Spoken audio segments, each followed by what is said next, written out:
infinite, brain exploding love. That's what I think God is. I don't think that God cares what we do. I think God just infinitely loves and forgives us. Does God want the best for us? Sure. But does God stop loving you if you fuck up?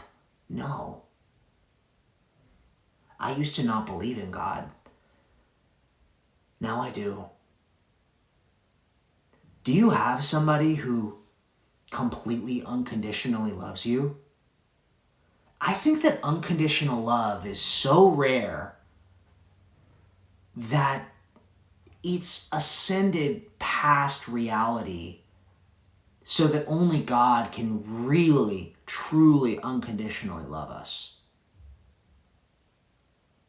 Because you have people who love you in your life.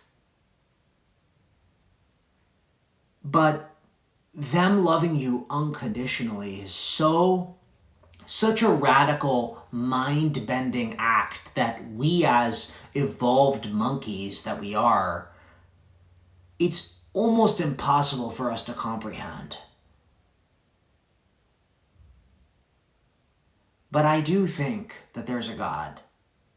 And I do think that that God loves us in a way that is so beyond what we understand that we can't help but forgive ourselves and love ourselves.